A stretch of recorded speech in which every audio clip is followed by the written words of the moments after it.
Hello, welcome back to our little farm. Well, we're not in East Texas right now. We're in South Carolina. Yes. With my beautiful friend Jess, and we are visiting for the weekend. Jess and I met last October, so we haven't known each other terribly long. But we met at the Farm Where You Live festival in Clemson, South Carolina, and just really hit it off and connected, and so many things in common, from our family to what we're doing on homesteading. But Jess, a lot of my friends may or may not know you, so could you just introduce yourself and say what you're doing around here and what you've got going on and your YouTube channel and all that stuff? So my name is Jessica Sowards, and my friends call me Jess. And my husband and I live in the Midlands of South Carolina. We have 6 children, and we are homesteading here. We've been homesteading really more or less for the last 10 to 15 years, depending on how much you count the classroom stage of learning. And we create content. We have a YouTube channel called Roots and Refuge Farm. That's our main platform. And we've been sharing our homesteading journey through social media really for the last 10 years as we've grown it and become more proficient at growing our own food, of which now we grow much of what we eat. Yeah. And we are big gardeners. We have a lot of garden space. We have a home dairy. We raise a lot of our own meat through cattle, pork, birds, pastured poultry. And yeah, we love community and taking care of the earth and Jesus and you know, all the things. All the good things. All the good things. Yes, it's so good. Yeah, I just love how that our paths intersected and that friendship just blossomed. I think that is just such a cool thing when, you know, we're from the other side of the ocean. Yes. And we come here really not knowing anyone other than a few family members, really was it. The 1 or 2 friends that we've had over the years, or that my husband knew from before, but really no one in a country this size. And so to find people that we really connect with on so many levels and have such common ground has been an encouragement. It's been a blessing. It's been really cool. So I thought it would be fun to have Jess on today just to ask a few questions and I guess really draw on her knowledge and experience. We, as I have shared on our little channel, we're just starting out. So we're on 11 acres and a lot of it is just very overwrought, neglected farmland that has been had horses run on it and grazed into the ground and not managed. And we have been really kind of preoccupied getting the house to where it needs to be, a livable kind of state, and we're almost there with that. It's pretty good now. And we have our little flock of chickens. We have 40, well, we had 50 and we've culled a few and we lost a few. I think we're down to about 40 or so. It's a good flock of chickens. Yeah, it's keeping us in eggs. And we're planning our spring garden, but it's really a blank slate. Yeah. And I know you've done that before. Like you did that when you moved here. And you did it really even in Arkansas, didn't you? Oh, sure. Yeah, we actually had a very rundown property that was extremely neglected, and we kind of carved out. We had to focus on the house first because it was in terrible shape, and very similar story. Yeah. And then sort of had to start fresh from a blank slate. Yeah. After we really kind of had to battle all of everything that was overgrown, you know, get it back to a blank slate. Yes, to get rid of all the rubbish. Like we've had we had trailer load of garbage to take away. So I guess I would love to hear your thoughts on, because it can be honestly kind of overwhelming as to where to start and what to do first and where to prioritize. And, you know, and I know you've walked this as well on a low budget. So it's not like we have a ton of capital to pour in. We're just taking baby steps and content to do that, but still having to make decisions about where to lay the priority. Yes. So I'd love to hear your thoughts on having walked that already, what would you recommend? So this comes from having done it right and by having done it hard. You know, I mean, like, I won't say wrong, but we definitely did things and made it harder on ourselves than we had to by going the long way, if you will. I'm a big believer in making a 5-year plan. So think about what you would do if resources weren't an issue and like line that out. And that way you're not working against future you. You know, I mean, that way maybe you have a goal. Like, for instance, our current farm, we have a lot more resources building this farm than we did our first one. So we're not having to bootstrap as much together. However, we still didn't have the money to do everything that we wanted to. We still had to break it up over the course of really a 5-year plan. And so there are certain things, like right now, we're still watering this whole garden by sprinklers. Not ideal. But paying for irrigation hasn't been high enough on the priority list yet. However, when we laid this garden, we laid the lines for the irrigation. We couldn't afford the irrigation yet, but we laid the garden out with that in mind, knowing that it might be 3 or 4 years before that gets to the top of the priority list, but at least we're not going to have to tear up what we're doing in phase 1 once we get to phase 4. So I think that having a 5-year plan allows you to make decisions now, planning on the expansion that you might not actually be able to be prepared to do. And that's really important. And you know, you were talking about the layout of your property and deciding where to put different things. If you have a 5-year plan, you don't plant your orchard in the only good place to keep goats. That's what I did in my first property, because it was like, well, I can't afford goats, but I can afford these fruit trees. So I'll just put these here because it's the easiest place to plant them right now. Well, yeah, it was the easiest place. It was really the only thing of a pasture we had. And so later, we had to put our goats there, and they were in the fruit trees, which made that completely futile and sunk costs. Whereas had we kind of had the plan laid out on the front end, we would have done a little extra work planting those fruit trees on a place that they would still be able to be 5 years later or 4 years later. So that makes sense.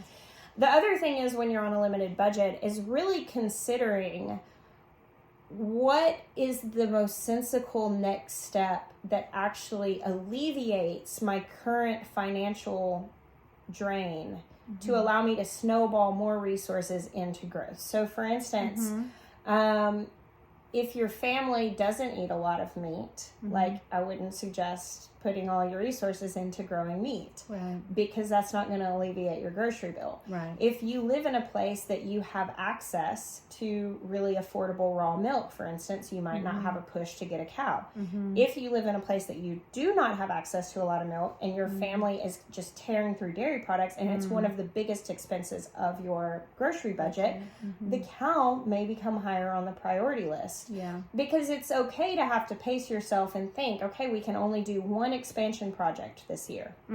What's it going to be? Well, if you alleviate a lot of your grocery budget with that one expansion project, that's freeing up more funds so that you can roll that into the next project and the next expansion that's going to free up more funds. And so I think it's very mindful. It's good to be mindful, because when you are homesteading, you'll have somebody come along and be like, hey, do you want a free donkey? People are, hey, I have a horse. Do you want this horse? Or, hey, I'm getting out of these birds. Do you want these birds? You know, or I'll sell these to you cheap. Or, hey, we're getting rid of this. I mean, I get offered animals for free or cheap all the time, or even structures. People call me, hey, we're getting out of this. Do you want to come look at this old coop, this building, this, that? Well, if you don't have your priority list lined out, you might jump on something. It's not a good time, and you ultimately set yourself back from doing a project that would have freed up budget. No, that makes sense. You know, I feel like with the 5-year plan, it's a lot easier to stay on track with your actual goals, rather than being deterred by things that may seem to be, you kind of keep your eye on the prize kind of thing. Because cheap is not always a good thing. And okay, maybe you were able to get some pigs, but now you're having to spend your money in the budget you have on those pigs. Well, is having that pork going to free up what a cow would have? You know, like, and would it have been better to say no and go for the goal that's going to free up the budget, that you can snowball those savings into your next fall? Totally see that. Like, we do consume a lot of dairy, and I can see that.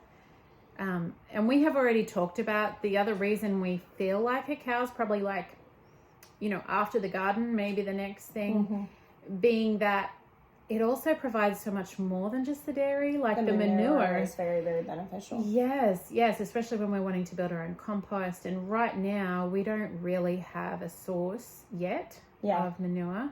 I mean, the chickens provide some, but it's kind of, when you're rotating them around, it's kind of hard to harvest that. Like, that's out in the pasture somewhere. Yeah.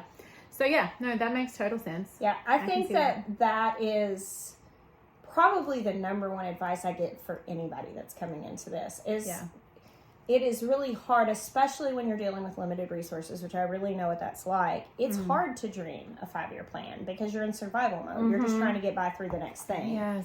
But ultimately, short-sighted thinking like that is going to cost you money in the long run. Yeah. Whereas if you can sit down, and my thing is just say, what if? What would I do if over the next 5 years I could build anything? And maybe say, if my only limiting resource was time, so that you don't think, oh, well, I'd build this dream home. So, like, keep it somewhat realistic so you can actually work the plan. Like, I'm not saying it if you won the lottery plan. I'm saying, like, reasonably, the reasonable, workable plan. If you could feasibly grow a homestead in a sustainable way over 5 years, what would you do? And then that begs the questions of, like for instance, I'm getting goats again because I can't even drink cow dairy, which is hilarious. Right. And so there are things that you have to look at your specific needs. And things may change along the way. Yeah. No, that totally makes perfect sense. So that kind of leads to the next question, which I had in mind, which is our current garden area, the spring garden, where we have had the chickens running on it for the last since the fall. We put the chickens, so we deep bedded it with wood chips. And I had a brief conversation with you about this the other day, but part of getting that ready, it hasn't had long enough for those wood chips to decompose. So they are pretty thick, and underneath it is pretty clayey, the ground, the soil. So the first aspect of the question is how to turn that, like, how to create a garden bed there when we've already got the wood chips down. We've had the chickens on it for 3 months, but it's still very much wood chips. It has not broken down. And then I have never actually been very good at planning a garden. My garden just kind of grows like organically as I plant a bunch of seeds, and then I wander out the morning when I think they're big enough, and I'm like, where am I going to put seeds? And I wander out with my seeds. I'm like, oh, I think you'd look good there. And I just kind of go with whatever. But having this designated space, which is larger than what we've ever had before, it's 50 American measurements, 50 feet by 50 feet. So it's pretty big for what we're used to. And I'm like, I just don't even know where to start. Like, I know I want to take into consideration the different heights of, and thinking about boundary lines and creating, maybe, because this area has a fence on 3 sides. I do think we're thinking about making like a pallet fence on the 4th side to keep the deer out. I don't know if that'll really keep the deer out, but at least to discourage them. And then with this space, I'm thinking about doing rows. Justin Rhodes had his plan for it's like 7 rows in a 50 by 21 foot space. So kind of duplicating that. But beyond that, like, I don't know. Like, any ideas you have to inspire me with first this? Thing, if you are having issues with the deer, and I know that you guys have Premier, you have like a solar energizer. Yeah, we do for the chickens. We have a Premier One poultry fence, 2 of them around the chickens. One thing you can do too, you can actually buy an electric energizer that's like a constant current one, very affordably at a thing. Now, I like solar energizers better, and I like pulsating currents to leave on all the time. So this doesn't pulsate, it's just one constant current. Yeah, and I think those are kind of dangerous to have around children to leave on all the time, because if you lock hold of it, it's not going to let you loose. So it's not something I like to leave on all the time. However, if you're having a deer issue, running a single metal wire around kind of deer face height in your garden and putting it on an energizer that's constant current, Mm-hmm. and then baiting it with peanut butter.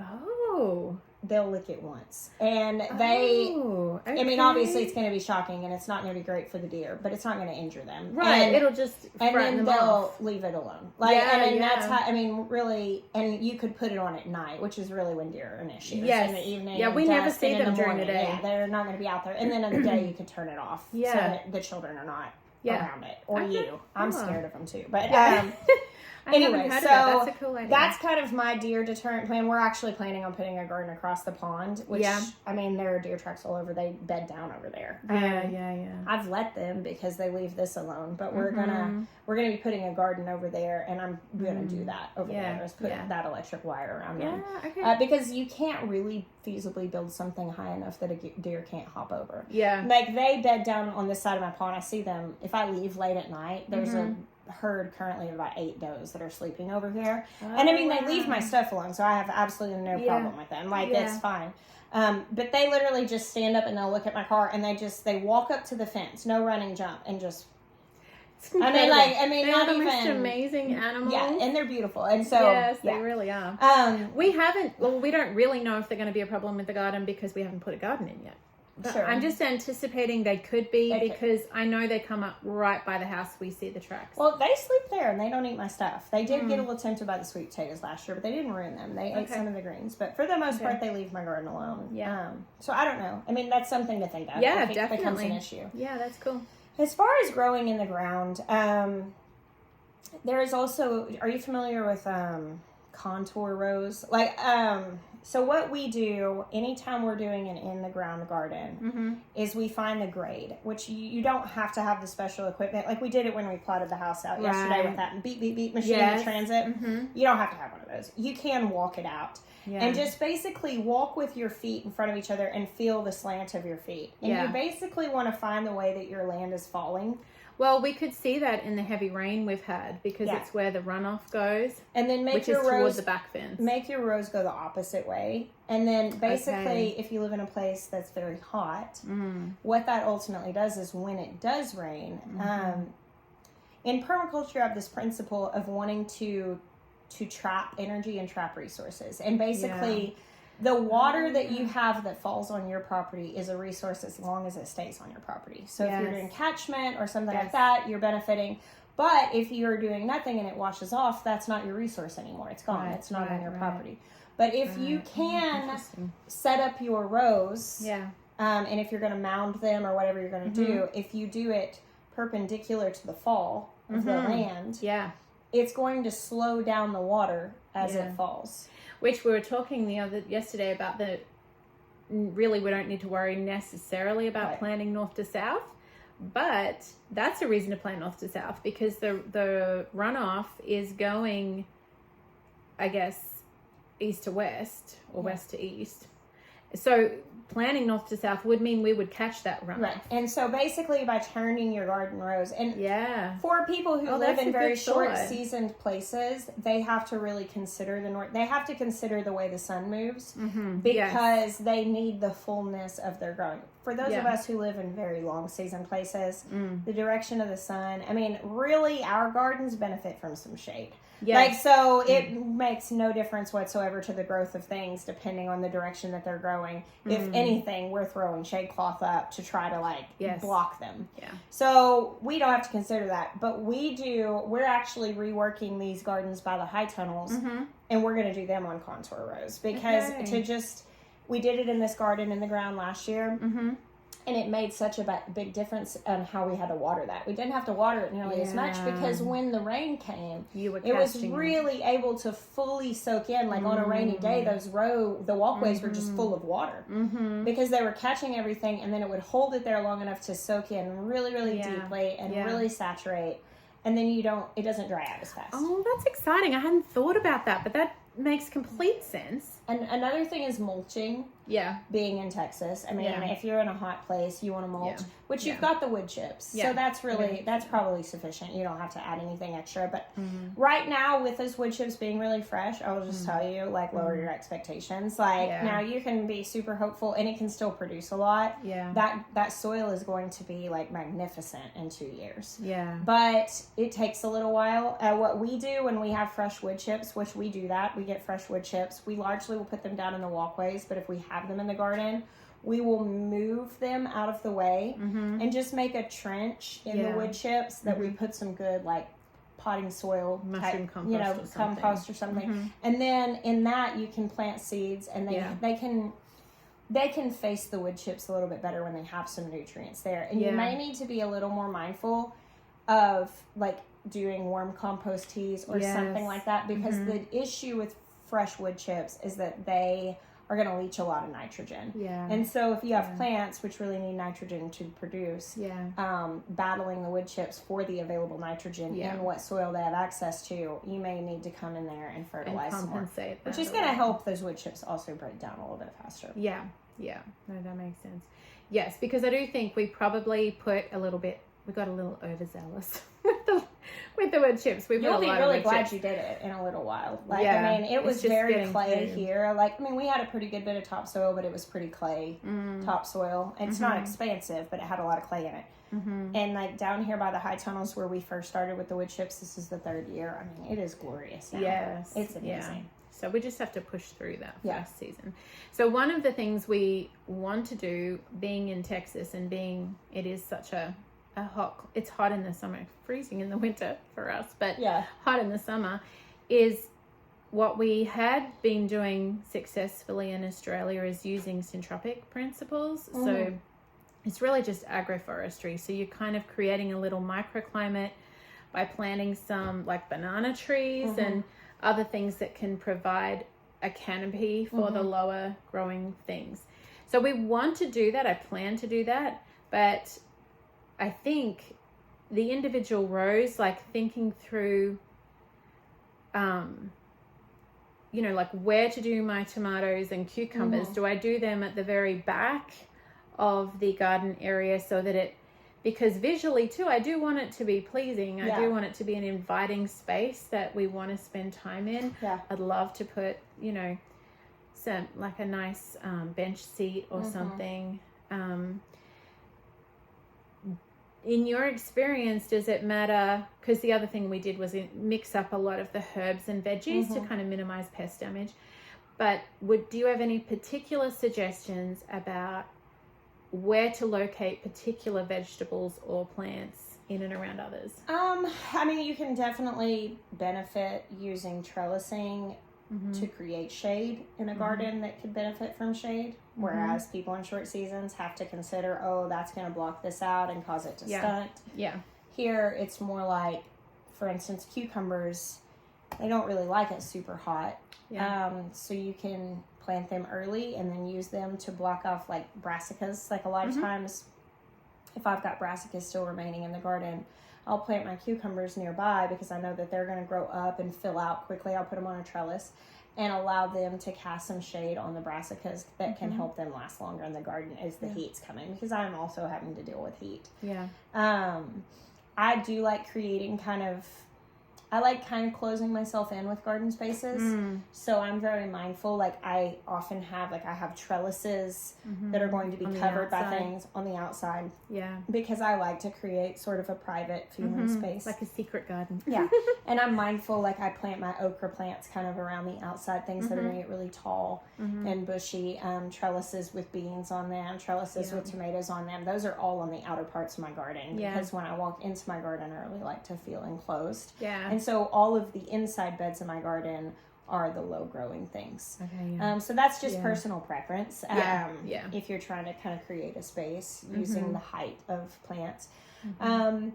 There's a lot of information about companion planting that people share, like, really strong opinions. My main opinion on that is just that a diverse garden grows well. So, I mean, when you're in a 50 by 50 space and you're planning on growing 15 different things, it's going to be diverse enough. I mean, whether all your tomatoes are in one row or not, it doesn't really make a huge difference, in my opinion. Yeah. So for me, I would consider your supports, what kind of trellising you're going to use, and figure out where would be the easiest to set up, and then also move around.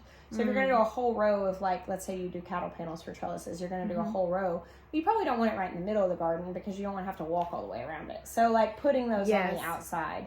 And considering the workflow with putting structures like that in that may block your movement through the garden. Yeah, that totally makes sense. So our idea of supporting cucumbers and tomatoes at this stage is, I love the cattle panels, but because we're trying to use the resources we already have, we have a stand of trees down the back of little saplings that are sweet gums. Oh, yeah. And actually, this was a suggestion of my friend Theresa at Melterra Farms. She said, just get the boys to go down there, chop down a bunch of saplings, sharpen the base of them, and kind of make little teepee structures to grow things up, whether it's the tomatoes or... And I'm like, well, they're sitting right there, and they really are just part of the forest that hasn't been managed, that's grown up again. They're quite small. So that was what I was thinking to do. That's great. I used to have access in Arkansas. My mom had a bunch of, like, really big invasive bamboo. And bamboo would be the same. We went and chopped a ton of that down, and that's what created a lot of our structure out of, and trellises, because we had access to it. It was free, and I mean, that's really the best thing that you've got, is whatever you can get for free. That's cool. So I've Googled a couple of, like, pictures. I'm like, it doesn't look too hard. Surely we can wing something there. And the boys are like, Ty, he was like, Mom, when can I go start chopping down those trees for you? Like, they're excited. They're happy to do it. So so we thought we'd do that. All right, that's really cool. Well, one last question I thought to ask you was, we are doing this homesteading, gardening thing, whatever you want to call it, with a big family. You are too. One of the things that, and we've had a conversation about this, but it's been a real draw card for me, is my childhood memories of growing up in the land, and the beauty of it, but also the wholeness of it somehow. And I would just love to hear your thoughts on that, and why you think this is a wholesome and a because for me, yes, I want to grow food. Food security is an issue. Like anyone who's been to a supermarket in the last 3 years can see that, but it's way beyond that for me. It's kind of more of a lifestyle choice for far deeper reasons. If that makes sense. Oh, sure. I was always drawn to this way of living in like a very romantic, I say in an ignorant way, because I truly had no clue what I was asking for. I just had this very picturesque idea of how beautiful it was going to be. And I learned really quickly in starting it that it was really hard work, that it was going to stretch me and grow me, and that I was so proud of myself, and just really experiencing pride. And now the language, I have much better language for it now. Then it was just like bumbling through something and kind of discovering all these things. But I think that there's something incredibly powerful in such a consumeristic world and culture to become a creator.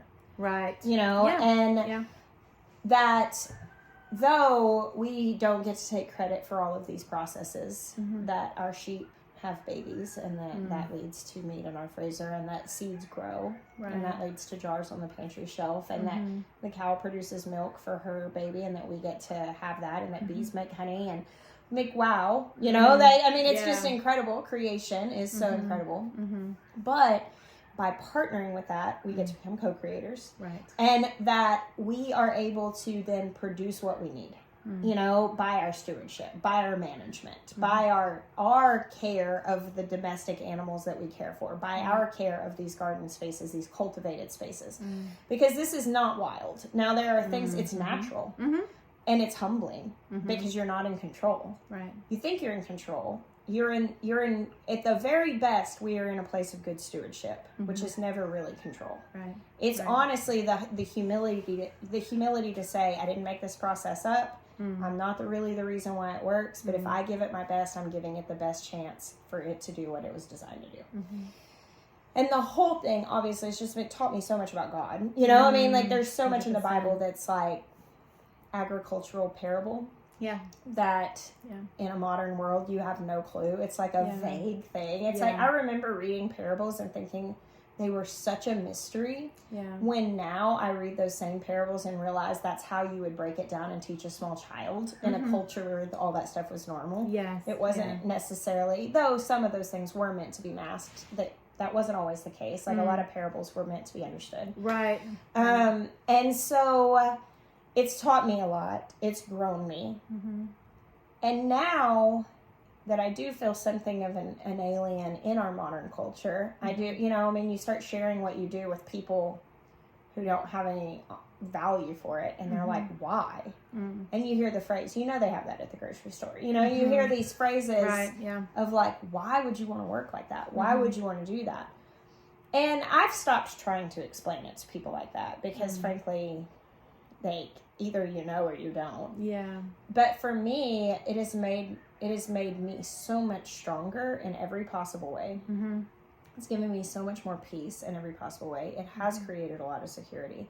And it's also provided the opportunity for me to raise my children in those lessons, that they're not 30 finding out that the parables are not meant to be masked. That there's that they have a grid for all of those things. And what an incredible classroom, this farm life. Yeah, 100%. Yeah. So it's all obviously multifaceted in value, I think. But I can't imagine living any other way. No, it's just so meaningful. I think I often ponder on these things as I'm wandering around my farm or in the garden, and I just feel like it is such a humane way to live, being sort of grounded and connected to the land, not in a weird way, but just in a like this. No, this is what we're made for, and it's good, it's whole, but it's beautiful. It is really beautiful. Yeah, and the beauty of it too is that it's like, we have all these seeds sitting here on the table in front of us, and like all of these were brought out of the seed pods and the flower pods and the fruits of their parent plants. I mean, the history of this table full of seeds was fields and fields and fields full of these things. And the thing I love the most about this lifestyle is that it's so multipliable. I mean, yes, the number of people and of course we turned a camera onto our lives, which was the way I liken it was that we scooped the seeds out of our lives and we started handing them out to people, saying like, hey, we learned this. Hey, we figured this out. Hey, this works. This doesn't. Like, and if I can spare someone my mistakes, wouldn't I share? And if I could share with someone my successes, wouldn't I share? And since doing this, I have this great hope that in an agrarian society where people care about each other and work together is actually not as far away as it often feels like. I feel like that's actually obtainable. We've moved away from it entirely. Right. But I don't feel like it is as foreign as it may feel sometimes when we're immersed in our modern culture. Yeah. I think when you get a taste of it too, it's like, oh, there's like this distant memory in our DNA of this is what it is. This is actually what we're born for. It's humane. This is humanity. Humane. This is what humanity was meant to live like, together, working together, caring for one another, caring for one another's children. I mean, like, we have these phrases, oh, it takes a village, but how many of us are allowing our children to be raised in a village? Yeah. How many of us are building the kind of relationships that you can trust people, right? And that's a big part of it, really. That's a big part of it, because I used to hear that phrase, it takes a village, and I'm like, well, I'm not going to let no village raise my kids. Like, I wouldn't trust anyone. And a lot of places in the world you can't. Like, I mean, you look around and you go, well, yeah, I've got, you got to look out for number one. You got to take care. But it's a paradigm shift of, well, okay, that was my thinking because of my experience, perhaps, and because of what I was viewing as community. Yes. Which is not really what... I feel like at best, our culture does camaraderie well. Where we are marching alongside one another Yeah. on our goal. Mm-hmm. But like community is face to face. Yes. Community is I care about what you care about. I care about you. I'm here with you. Community, and there's layers of that. You can't be best friends with everybody. Like you can't. Everybody's problems cannot be your number one problem. Like so, there's a balance. You know, you have to really be like hoeing your row and taking care of your business well to be able to come along other side people who are taking care of their business well, so that when somebody falls apart, they can be enveloped. You know, and reestablished, and then everybody can move forward. You know, well, it's like anything; it can be done well, or it can be done really poorly and become toxic. Like that is the nature of humanity, I suppose, where we're at, and we can build towards the healthy. And my great hope, and what I really do think is possible since getting into the homesteading community and building community in a big way, because that's really just a huge goal of ours, is that it is possible. Like what I can see, like, okay, I think this is what humanity was made to be like, and I think we could do that again. Yeah. I mean, I think we're getting which is a very hopeful thing to hold in your heart walking forward, isn't it? Oh, for sure. Yeah. It's marvelously inspiring rather than because there is so much in the world to look around and kind of pull you down, but to know this is where we will put our focus. This is where we'll put our attention. I think that's fantastic. There's almost a required stepping away though from what is mainstream now. And I'm a big believer that we have to be able to homestead and I went to a baseball game yesterday. Like we have to be able to homestead, and people have jobs that they have to go work. We can't be hermits and go off into the mountains. Like, we're living in the world. Yeah, we cannot fully come out, but we have to reset our priorities. Like we have to name the prize. We have to have a 5-year plan. We have to have our focus on our goal. And be willing to say, okay, my goal is to eat this way, to value these things, to build this kind of family, to build this kind of community. And then with the work, the hobbies, the different things that may be sidebar stuff, they can still build towards that goal. We experienced community at a baseball game yesterday. You know, it can be both. But I think it really is that you have to know what you're doing it for, like what your goal is. And keep if you don't have a focus, you end up scattered. Sure. So that's really cool. Well, I just want to thank you for hosting us here this weekend. We had such a marvelous time. Yes, it's been and great. the kids have had a great time, and I think they're going to sleep the entire 13 Oh yeah, hour I think they will. The drive home might be a lot quieter. No more. Are we there yet? Are we there? No. They'll be zonked. It'll be great. But I appreciate you so much. It's been a joy. Thanks for watching, guys, and we'll see you on the next one.